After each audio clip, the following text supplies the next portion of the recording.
Top the Week with Robert Robinson.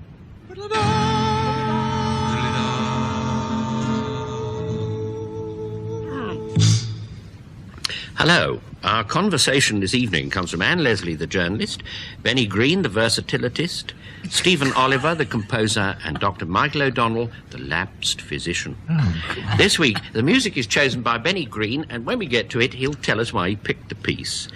Well, I said, Betty's a Frenchman, I said to my wife as we were walking behind a respectable middle-aged party in the King's Road. And she said, why? And so I pointed out the strange wide trousers in herringbone serge, complete with turn-ups, which are worn exclusively by small industrialists from Bougie-sur-Aisne. Note also, I said, the effect they have of being filled with sheets of cardboard rather than legs. And thy sister, he hissed, as we walked past, thus putting the point beyond dispute. But I only mention Serge Herringbone, Motorbécane et Quincaillerie, because a man wrote to the Times during the week, wondering how nationality is instantly recognisable.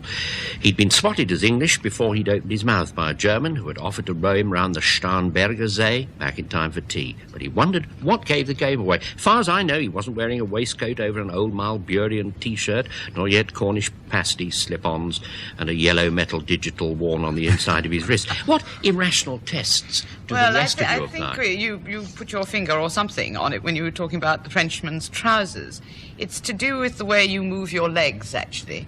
And I think the English can always be recognised overseas because of the way they walk. It's a kind of amiable, slightly apologetic hush-puppy walk. It's a bit of a sort of Sir Geoffrey Howe walk. And I think that identifies our race. As for the French, I don't look at their legs particularly. I look at their faces. Particularly French women. You can always tell a French woman because she seems to be simmering with sort of thin-lipped rage. And even, if you notice, full-lipped French women like Bardot, they still seem to be full of thin-lipped rage. Now, the English don't have that look about them, so I think it's expressions and legs on the whole. Well, for French, but I mean, what other nationalities? We doctors go for faces as well. We rely very much on demeanour and also on facial structure. I mean, demeanour I find very useful in Scandinavia, where it's terribly important to get them all sorted out. Now, my infallible rule in Scandinavia is if you see a group of smiling and cheerful Swedes, then you know they're Danes, and if you see a bunch of gloomy Norwegians, you know they're Swedes. And facial structure is useful in the Low Countries, because the Dutch men look as though their faces were fashioned by having their chin put on an anvil and a few gentle taps on the top of their head with a mallet, whereas the Belgian men, their faces are fashioned in the French manner. Before they are set, a wire is put on their nose, and the whole thing is dragged forward a bit, so they can produce that sort of ubiquitous vowel sound. This is all too true. I'd never thought of it before. It's perfectly true. Remorselessly xenophobic about this. I should wish to praise one instantly recognisable foreign phenomenon.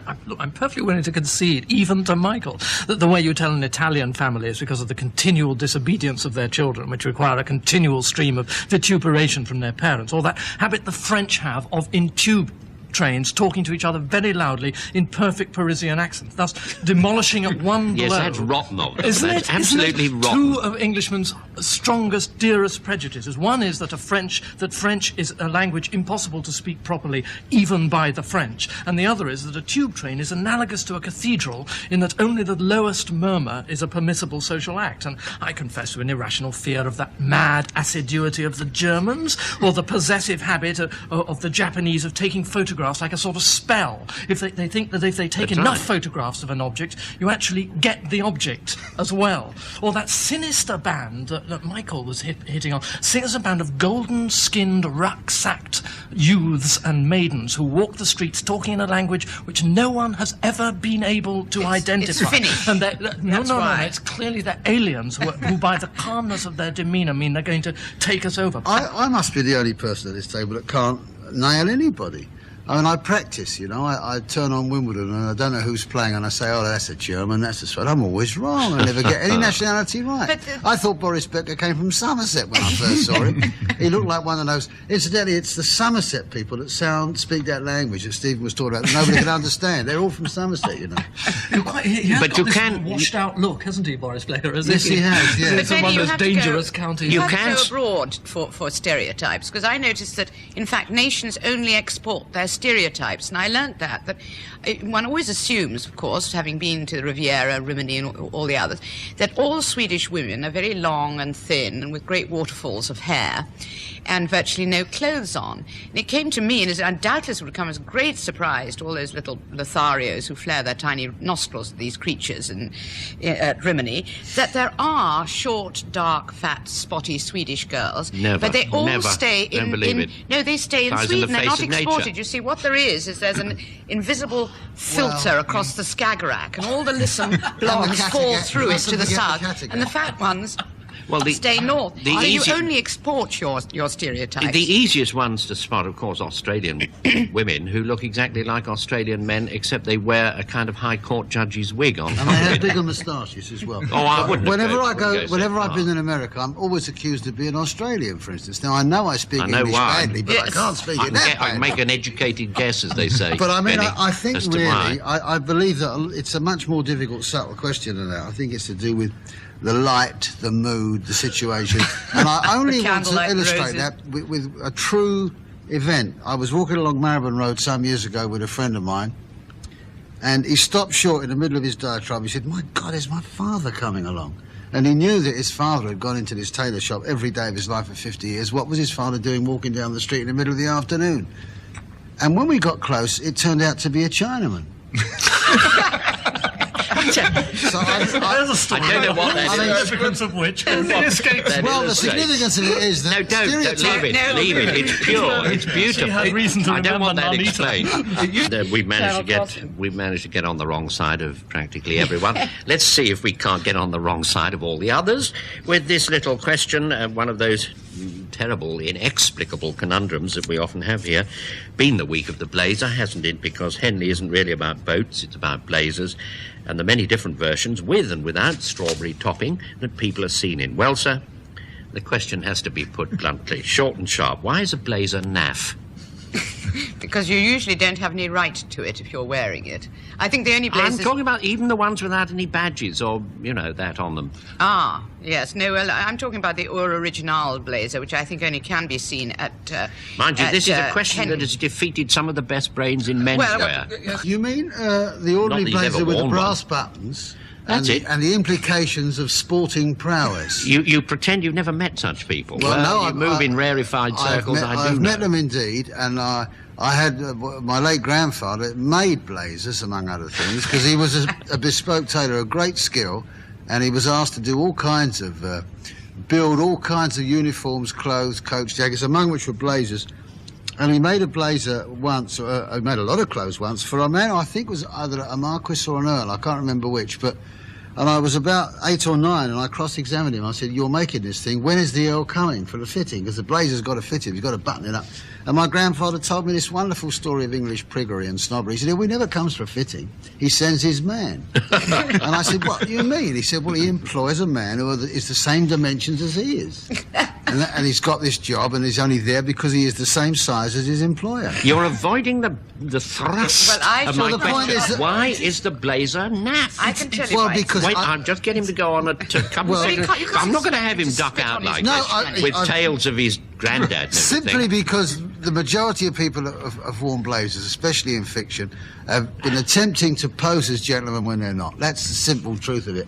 And so now we associate blazers not with the people that are entitled to wear them, but with sellers of second-hand cars that don't exist. People who are playing the David Niven part. Yeah, well, you see, I don't think that the separate tables thing created this myth. It was the separate tables which followed the myth, and found a shortcut to the delineation of that fellow's character by putting him in a blazer. Well, we know he's a you confident... see, that's due to be going on with, but observation of Benny's. I think it's a very acute observation of Benny's about there is something preposterous about the blazer, which is something to do with its unanswerability. It's like a man who says... Give over. You'll be on to Wittgenstein and the blazer next. No, it's like a man who says in course of the conversation, oh, well, of course, I went to Oxford, to which there is no answer but, It's not like one of those subtle uses of dress, like the lady of the camellia, who, if you remember, when she gave you a camellia, was asking you a question or giving you an opportunity which you very, very much wanted to have. Well, same when somebody gives you a blazer, they're asking you.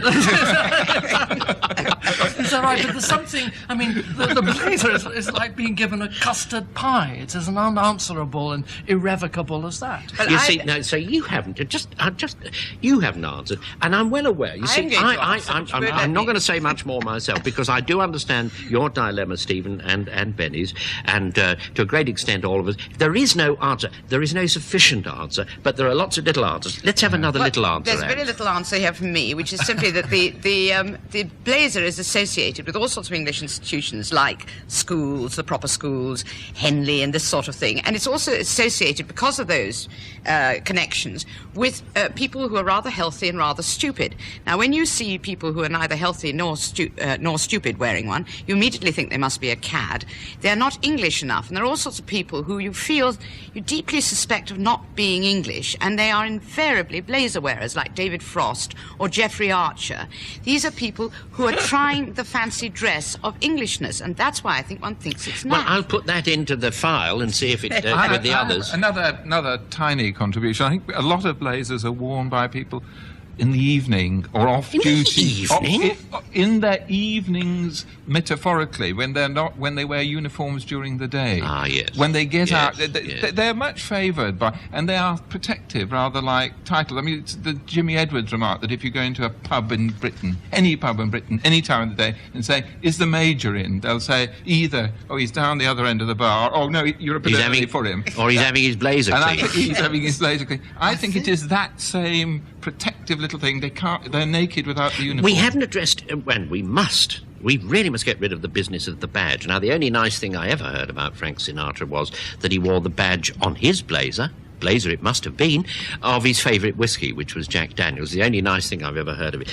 But is it because you seem to be implying, some of you seem to imply, that blazers can be worn by certain sorts of person? Shall we say a man who is an Oxford Rowing Blue could have a blazer with the badge which meant you were a member of the Oxford Rowing Club. But if you were wearing a badge which merely meant that you were a member of the Weybridge ping-pong tendency, would that, I mean, in short, is the authenticity of the blazer entirely dependent on the authenticity of the badge? I think not. I think not, but I just wonder. I'll throw this into the pool, and I don't suppose it means much. I always associate blazers... we can do with all the assistance we can get well, here. Look, what about this? I associate blazers subconsciously with being near the sea. And I think it's the inland blazer that smacks of imposture. It's the inland blazer, you see. I'd like to explore an even more distant arcanum here, which is the cuff button. I think was there not an egregious gentleman in the House of Commons who complained of the modern Conservative Party? There weren't enough people who had, I don't know, 2 or 4 or however many cuff buttons you're supposed to have on your like coat. A Freemason. You're supposed to have an equal multiple. You if that's mean the three right is phrase. An unspeakable. Kind. I mean, prime numbers won't do. A multiple of the buttons on the front. You betray, Bob, sinister alacrity of knowledge on this subject. I'm very worried I think you're about really a secret blazer. Now listen. Further on the cuff button. Yes. Well, your granddad will be helping you here. Of course. What is the function? Isn't it? Is it not like the appendix? It has no function. It has no function. The cuff button, but a true gentleman would have a cuff button that undid. Oh, absolutely. A real button with silenced a us all. But for what possible reason? It's to show that ostentation. He can afford the ostentation. But in what possible social circumstance does a man undo? If the gentleman to roll up his sleeves to throw a surf on the fire. Exactly. But I may say you rightly accuse me. I don't at the moment have a blazer that I wear. I mean, be assured that we are bringing ease to an awful lot of people at home who own blazers and would be very very pleased to know that the subject can actually be brought up like this. And I say we should all come out of the closet, but I say this, the blazers should stay inside. But I won't go further. I think that the non-denominational blazer, which I've got one by mistake. You slipped that in a bit quick. We all heard it. Well, I didn't know I had it until... Oh, didn't you? You suddenly had a blazer. I bought a rather nice silk jacket in a sale. Oh, that's another subject in itself, you know. That's even worse than a blazer. Isn't it? It has But another day, I vertical think. stripes, and it has sort of a mauvey vertical stripe, dark blue. And This was at the blue. Oxfam shop, was it? It was at the Yeah, Oxfam. yeah. It was the sale at the Oxfam shop, not your normal. I got a bit off it. And anyway, whenever I wear this in warm climes abroad, and there are British expatriates around, I get knowing nods Well, and they looks. think you're a cashier. And don't you? I've never had the courage to find out what I am actually a member of. Now, Anne, you don't wear a blazer, I'm sure. Well, actually, the only time you can wear a blazer, denominational or not, of course, the denomination tends to be Yves Saint Laurent, written in YSL on the thing, is if you're a woman, because women wearing blazers is a kind of rather witty joke on men there, and particularly if it's created by the French. I sense, except with Stephen, of course, an actual yearning to suddenly be a blazer man. I mean, I think... No. The reason you're so fascinated, I mean, it's a sort of fascinated horror. I mean, my husband, whose sartorial sense is non-existent, and the only reason he's got any clothes... He's got one? No, well, exactly. Is this leading up to it? No, he has a yearning sometimes for blazers. Knocking And I've out always of it. forbidden it. I mean, he still has his duffel coat, which he kept ferrets in at school. So I can And hardly you know say- how he cuts his nails in the bath. Yes. Or at least I remember very vividly. But he had a rush of blood to the head the other day and wanted a blazer, and I've put my foot down because I I'd say. realise a defective sartorial sense means that you actually allow this passion to creep out, which I think it is still in you. No, not by no means. I'm going that's to come absolutely clean. I once owned two blazers. One was the right colour, the other was chocolate brown. even And when Naffa. my tailor made it for me, he's now passed to his reward, God bless him. But when he made it, he then made one for himself, and he wore it on holiday. And he said, "Do you know, sir, I felt like a peacock." and I did. But you will allow that the chocolate brown blazer did have a slight vogue as high fashion. A plea in mitigation. Now we're going to have a song, and Benny is going to describe why he chose it and what it is. Well, I chose it for, again, a fashion reason, really. I've always been dogmatic and very, very biased, prejudiced and blockheaded about it, but I don't like to see the human body tampered with in the cause of adornment. I don't like to see defaced bodies, whether it's a pierced earlobe or the giraffe-necked women of Burma or whatever. And for that reason, one of the lesser examples of defacing the body, tattooing, has always caused me to feel slightly superior. I thought for many years after the war that tattooing had gone. It seemed to have disappeared with the great penury of the Depression. But now, tattooing is very fashionable again, and I sigh a deep sigh and say that, there's no progress, only change. Never mind. What has really shaken me is that the popularity of tattooing among the ladies. And that seems to me to be a double effrontery against, I don't know whether it's good taste or my instinct, I don't know. But whenever I see young ladies with tattoos on them, I feel very sad for them and for myself. And I see a great deal of them. I see more and more all the time. And so far have we come in the cause of lunatic tattooing that a song, which I remember from my childhood as a piece of slapstick, has actually become real. It was a song about a tattooed lady, and a tattooed lady was something you saw either in a sideshow or not at all. Now you can see her on the sidewalk. And it was a song which was funny then, and I begin to wonder if this tattooing fashion gets much worse, whether the song will retain any humour at all. It was written for Groucho Marx when he was a young man. He liked it so much he went on singing it virtually till he died. And I believe in the version we're going to hear, he was pretty nearly there. He was in about 84 years old. And it's this song, which was once a joke, which is now becoming the terrible truth. Oh, Lydia, say, have you met Lydia? Lydia, the tattooed lady. When her muscles start relaxing, up the hill comes Andrew Jackson. That encyclopedia, Lydia, the queen of tattoo. For 2 bits she will do a mazurka and jazz with a view of Niagara that nobody has. And on a clear day you can see Alcatraz. You can learn a lot from Lydia. La la la, la la la, la la la, la la. Come along and see Buffalo Bill with his class. Just a little classic by Mendel Picasso. Here's Captain Spaulding exploring the Amazon. Here's Godiva, but with her pajamas on. La la la, la la la, la la la, la la.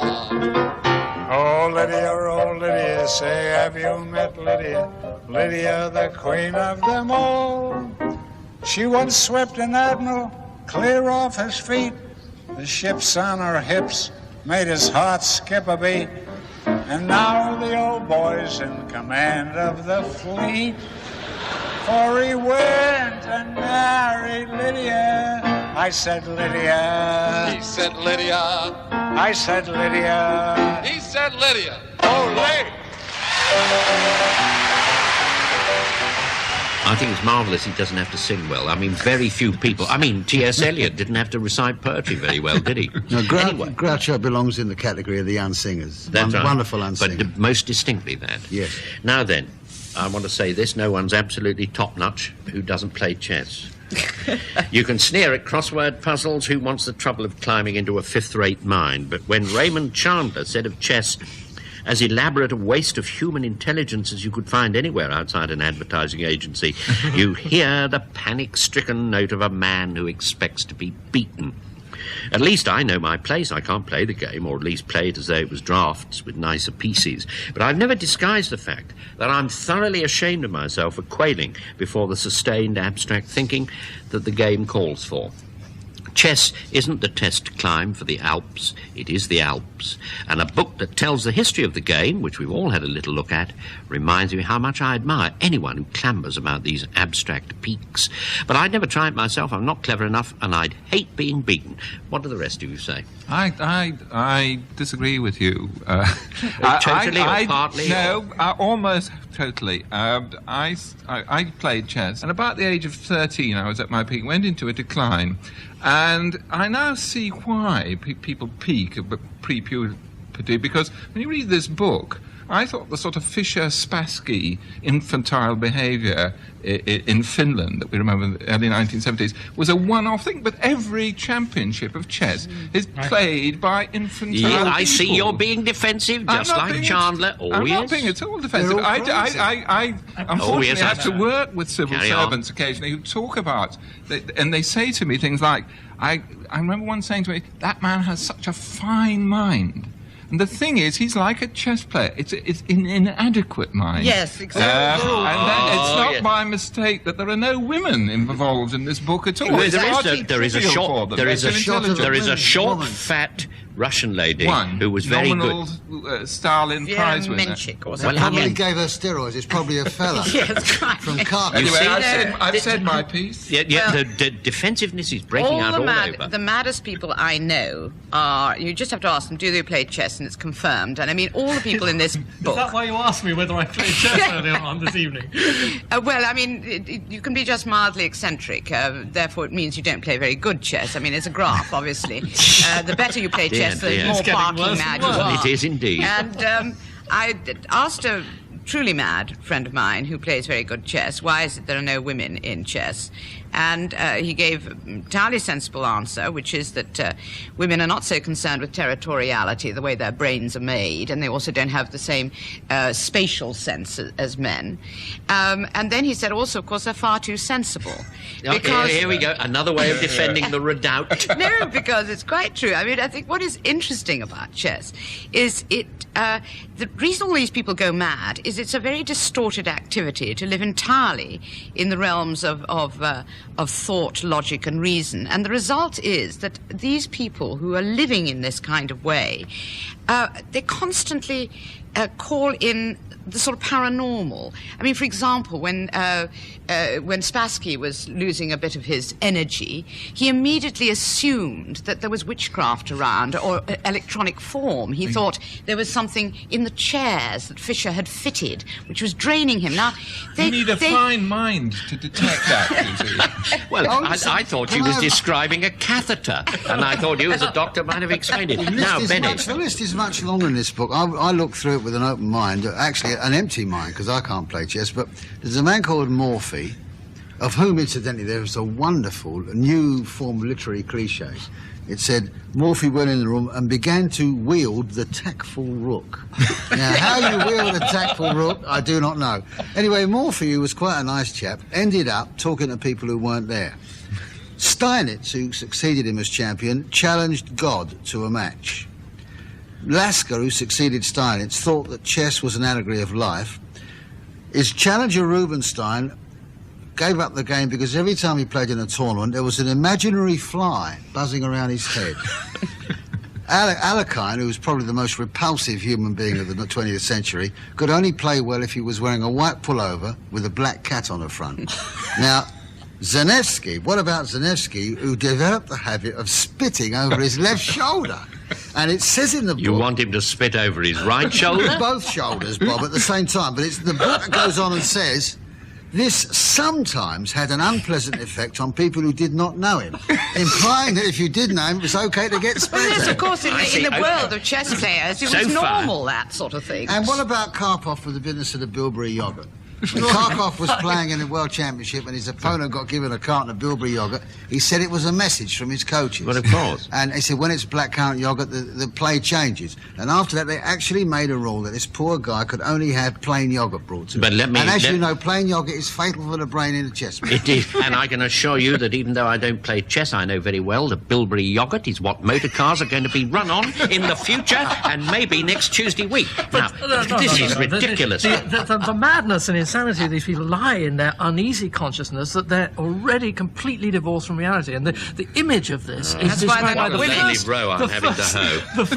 first chess master ever who is mentioned in this book is, of course, an opera composer. Because not only there is a double compound of unreality, not only does this poor man write operas, a sufficiently unreal activity, God knows at the best of times, but he compounds it by actually earning his living by playing chess. Now, he, oddly enough, and I have something in common. I never thought I would have anything in common with a chess master, but he wrote an opera called Tom Jones. I myself have perpetrated such a work. But But you can't play chess for toffee. But I can't. No, well, that's my release, you see, because on Philidor, the doom of those who remorselessly pursue unreality fell, the doom of nonsense, because he vitiates the whole effect of his opera on Tom Jones by the simple expedient of mispronouncing the hero's name. When the heroine has, wait a minute, when the heroine has for the 10th time talked about mon charmant Jonas instead of my charming Jones, you know that Philidor has reached a phase... Well, I've heard some sneering. I've heard some sneering in phase where reality has had no effect I am the only one. I'm not going to let you all. say another word for a minute while I have a go, because I'm the only one who really supports the idea of chess being a very, very superior, grown-up activity, which, of course, none of you can do. You wouldn't be fit for it any more than I am. And we may well jeer at someone like Lasker, who says that the logic of the chessboard should be lifted off the chessboard and fitted to life itself. Can't be done because life has all its impurities, but look at it from another direction.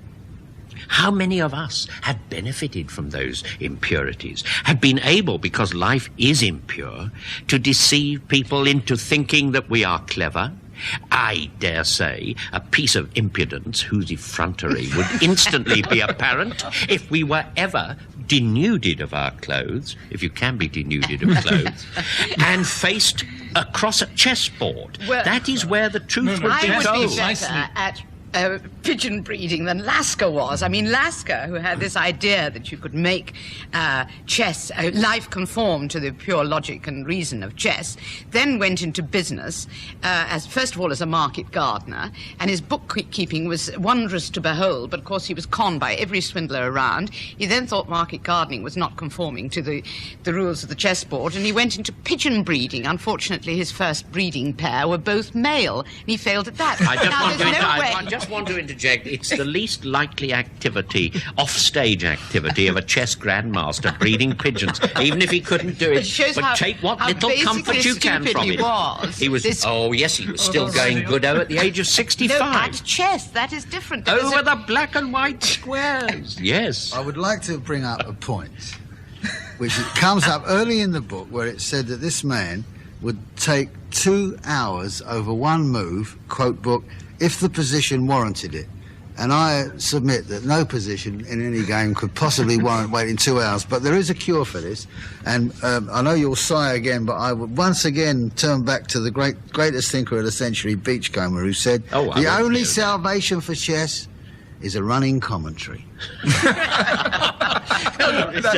But Bob is completely wrong when he says that chess... You didn't say it, one of the others would have done.